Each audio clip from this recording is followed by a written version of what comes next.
On plonge dans le petit bain maintenant avec rebond. Beryl Castaldello, championne de natation, est notre invitée.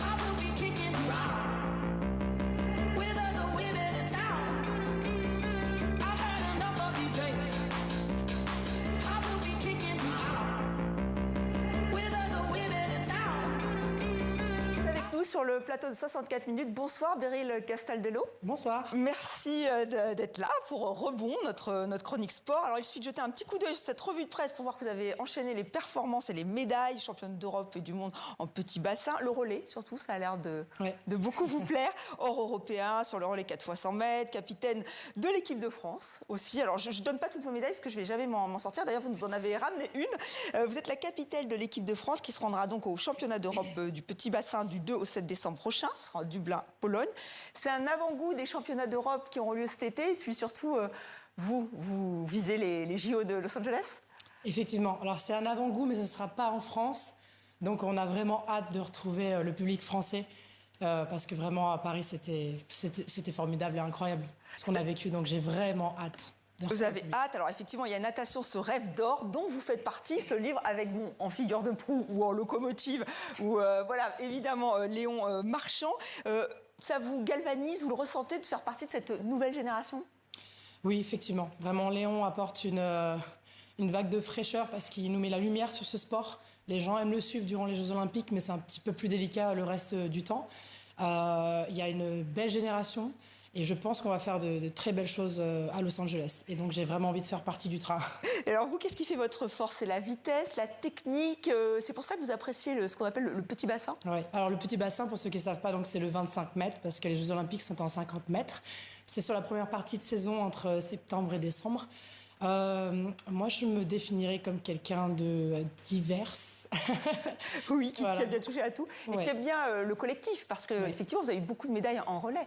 Oui, alors j'ai aussi été 7 ans et demi aux États-Unis, donc c'est sûr que ça m'a appris beaucoup de choses et pour moi c'est très important. C'est un sport individuel, mais qu'on pratique en fait avec l'équipe.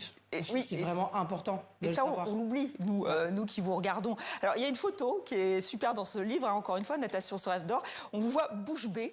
Et vraiment, c'est hyper naturel. On va la voir, cette photographie.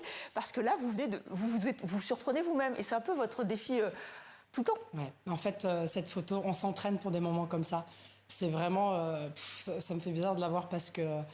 Des années de travail pour quelques secondes, en fait, pour cette émotion-là. Ces quelques secondes d'émotion qu'on vit et qu'on fait vivre aussi aux autres, hein, évidemment.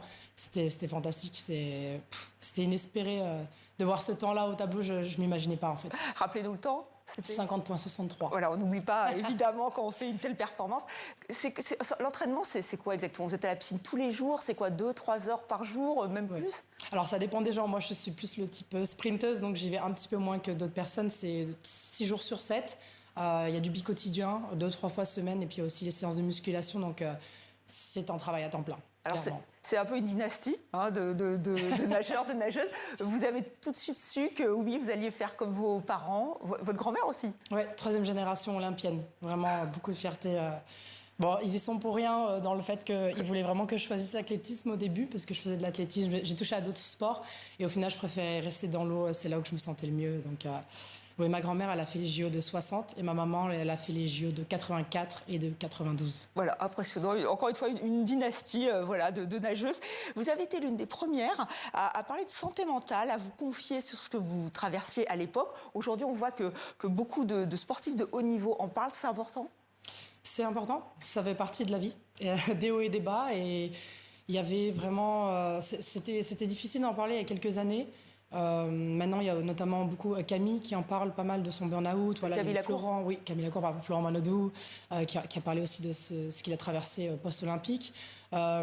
Beaucoup de personnes en vivent, hein, donc c'était important de briser ce stigma, en fait. Voilà, et c'est pour ça que vous avez accepté d'en parler. Alors j'ai vu aussi que vous aviez fait un film.